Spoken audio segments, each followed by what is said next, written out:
Vamos a estudiar con Rashi Shemot, capítulo 21, versículo 1 y 2. Y estas son las ordenanzas que expondrás ante ellos. Si adquieres un esclavo hebreo, trabajará 6 años, pero el séptimo año saldrá libre sin cargo. Shemot 21:1 nos está diciendo, y estas son las ordenanzas que expondrás ante ellos. Sucede que nos encontramos ante la circunstancia de, en la parashá pasada, fue entregada la Torá en el monte Sinaí, capítulo 20 de Éxodo. Y luego entra esta parashá donde se nos dice, y estas son las ordenanzas que expondrás ante ellos. La lectura normal no le veríamos ningún problema y seguiríamos derecho. Rashi se detiene a analizar este versículo. La pregunta que nos haríamos de entrada es, ¿por qué se ubicó la Parashá Mishpatim acá precisamente después de la entrega de la Torá? Rashi nos hace caer en cuenta lo siguiente. La Parashá comienza con, y estas son las leyes, Ve'ele a Mishpatim. Toda vez que dice en la Torá, L se usa para separar de lo que se ha dicho anteriormente, pero cuando dices y estas, o sea, B y L, significa una adición a lo que se ha dicho anteriormente. Está diciendo BL, entonces está conectando los mandamientos que se dieron anteriormente en Éxodo capítulo 20 con estos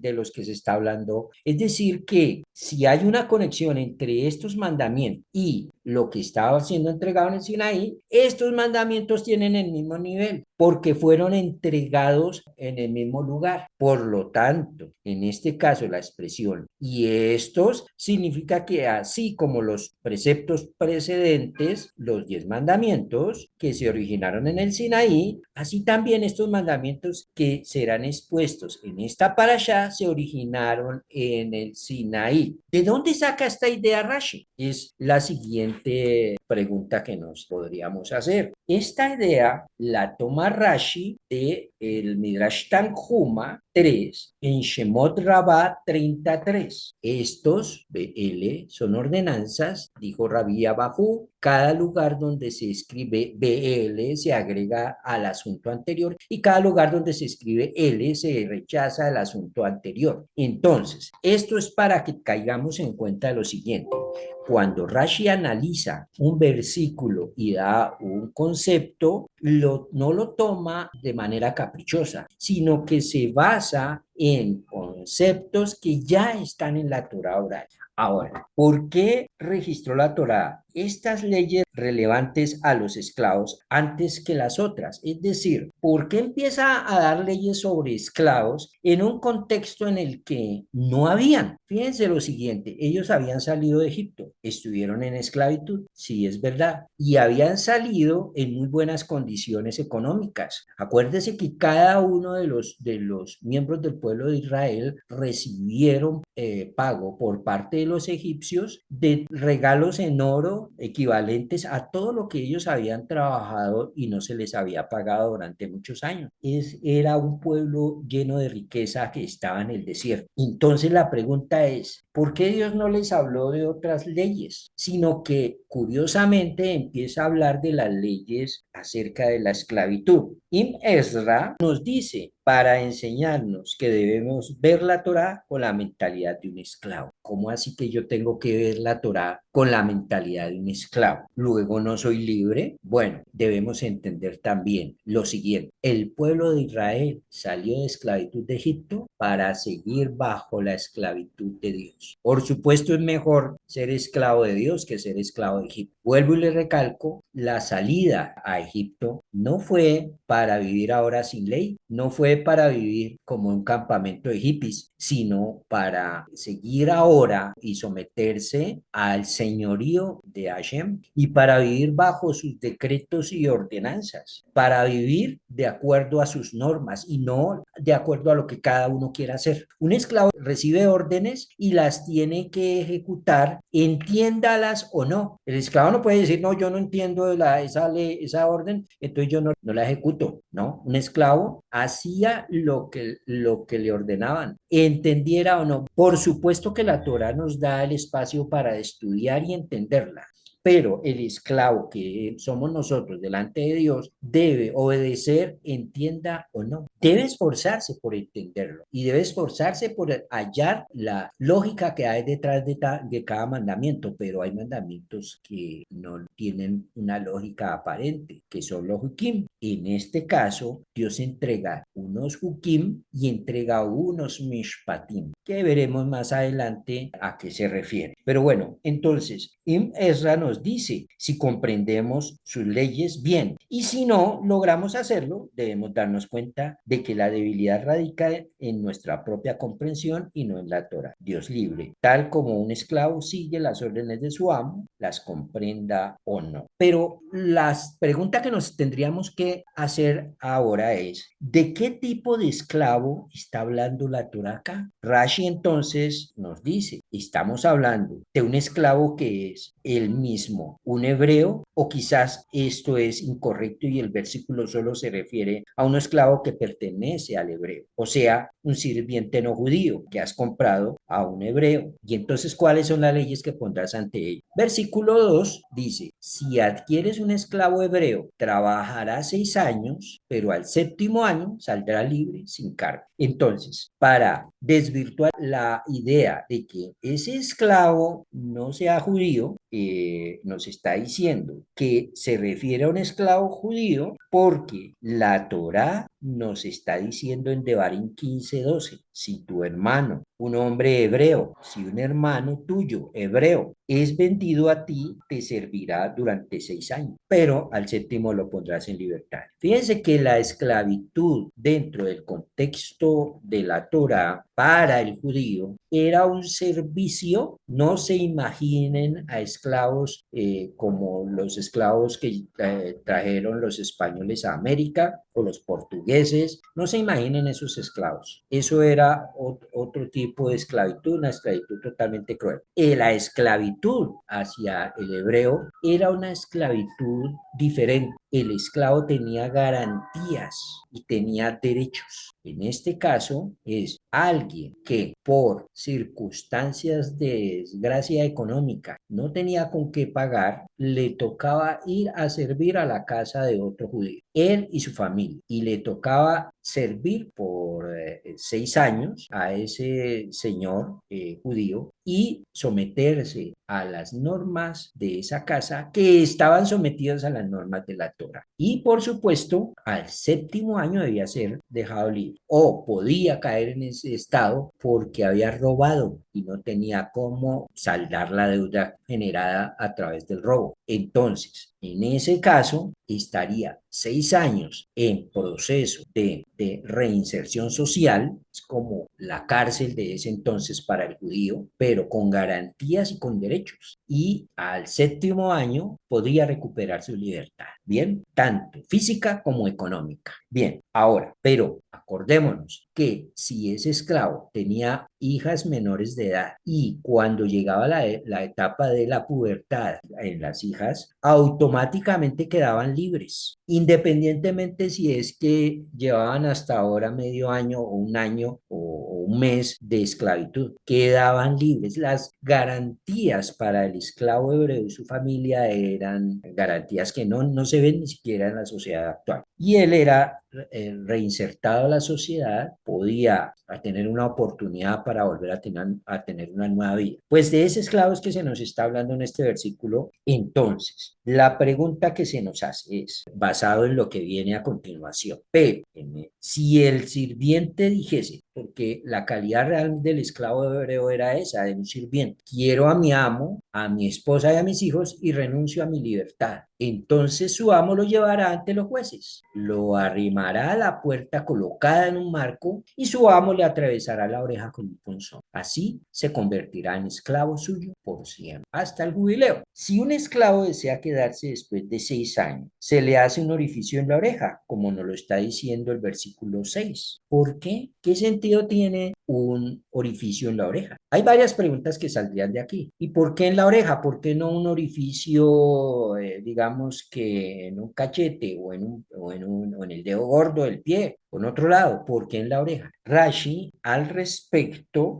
nos dice lo siguiente, se refiere a la oreja derecha. Rashi se detiene incluso en estas cosas. Cada cosa de lo que está sucediendo, la Torah tiene una razón de ser. No existen palabras puestas en la Torah porque sí, en hebreo, ¿no? No en español. Por eso me remito siempre a la traducción de la Torah Emet, porque nos hace una traducción ajustada al texto hebreo y a la Torah oral. Y entonces dice Rashi, se refiere a la oreja derecha. O quizás es incorrecto y se trata de la izquierda. Para aclarar esta cuestión, la Torah escribe la palabra oreja en dos lugares. Entonces, ojo con este método de análisis que utiliza Rashi en este caso. Este método de análisis de decreto bíblico se llama Gesera Shabbat, en el que para hallar la respuesta a un caso como esto, ¿qué oreja, la izquierda o la derecha? Entonces tenemos que ir a buscar otros versículos de la Torah que hablen del tema de la oreja. ¿Y dónde encontramos otro versículo de la Torah que hable del tema de la oreja? Lo hallaremos en el libro de Baikra, capítulo 14, versículo 25. Y acuérdense que todo el contexto del capítulo 14, 15 de Baikra está hablando de purezas e impurezas. Y en este caso específico dice, está hablando del proceso para purificación de un leproso, dice que degüelle el cordero de la ofrenda de Hashem y que el sacerdote tome un poco de la sangre de la ofrenda de Hashem y la ponga en la parte media de la oreja derecha. Bien, los dos casos tienen una misma ley, tal como ese versículo se refiere explícitamente a la oreja derecha, así también nuestro versículo se refiere a la oreja derecha por implicación. Pregunta que se nos hace en el Humash Gutnik, ¿por qué de todos los órganos del cuerpo se eligió la oreja para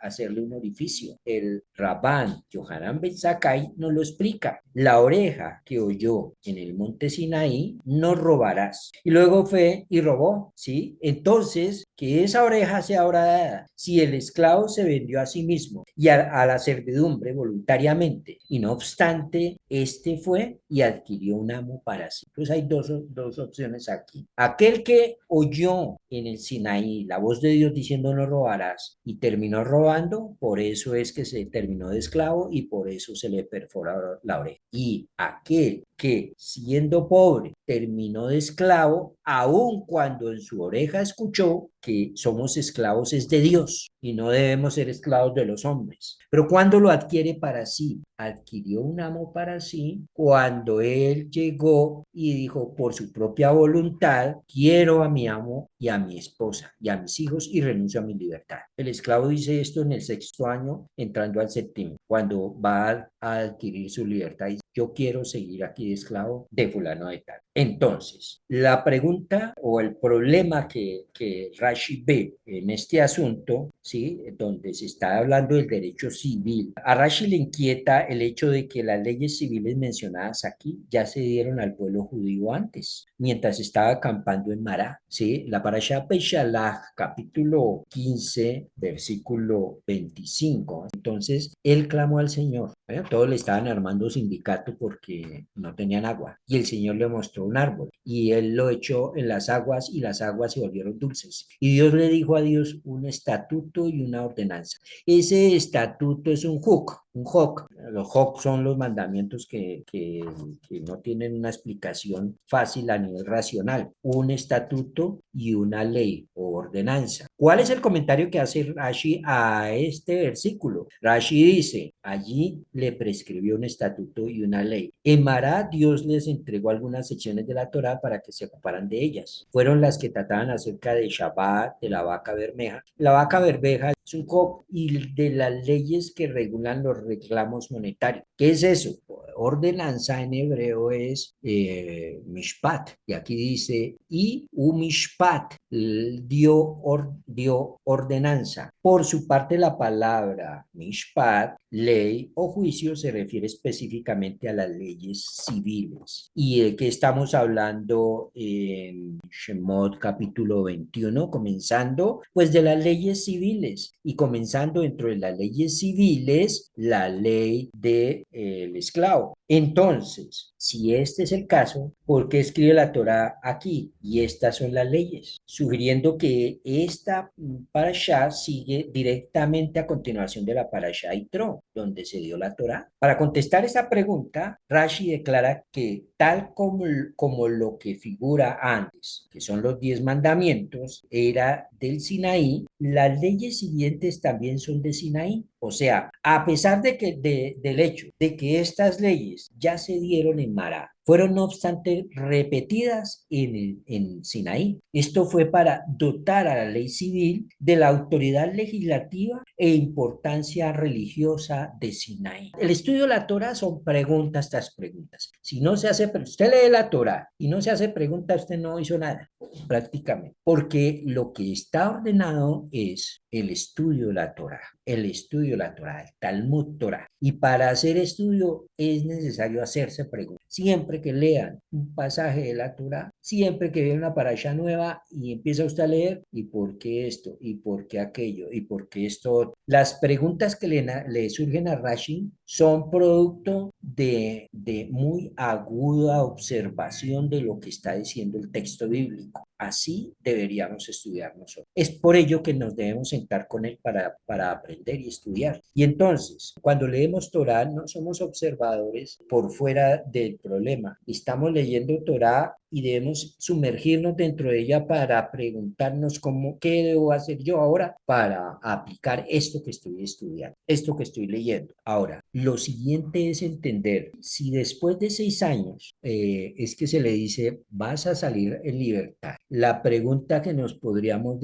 hacer es, bueno, ¿por qué le perfora la oreja? No al comienzo, ¿por qué no se le perfora tan pronto cometió el delito? Hay varias opciones por lo cual esto sucede es al 6.º año, cuando él declara, yo sigo ahora siendo esclavo de mi amo. Y es, ¿qué lo llevó a ser esclavo? A llegar a la pobreza que terminó robando. Uno podría decir, es que como tenía hambre, robó. La Torá nos enseña que si tú haces lo correcto, no terminarás haciendo eso de robar. No se ha visto justo que mendigue, en el sentido de, por más que la situación se ponga difícil, nunca terminará recibiendo excusas para robar. Pero por otro lado, puede pensarse también y decir, bueno, es que llegó un momento en el que estaba tan dura la situación de hambre que puede que termine robando,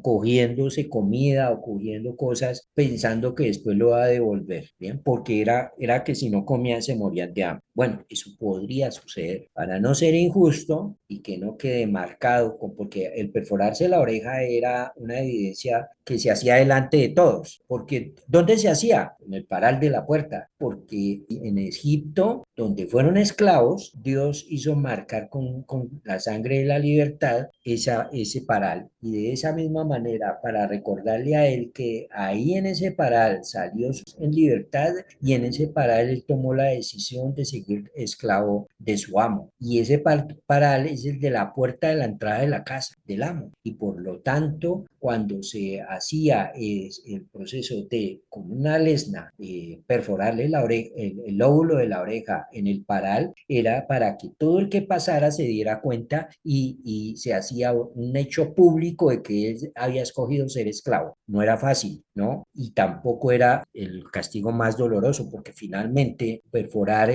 la oreja era algo muy común en la antigüedad y no es tan doloroso como perforar otra parte del cuerpo. El hecho es que se hace en 7.º año es porque ya tuvo 6 años de recuperación, es que tenía hambre, es que, bueno, terminé haciendo esto y terminé de esclavo, está bien, está bien. Cuando completes el 6.º año, saldrás en libertad. Cuando complete el 6.º año, él ya no tiene hambre, porque una de las labores del amo era que él no podía comer sin que el esclavo primero tuviera que comer. Él ya al 6.º año, por ningún lado puede decir que tiene hambre. Él ha recobrado su lucidez mental y para tomar decisiones sanas y lógicas. El amo tenía la posibilidad de suministrarle una esposa cananea al judío.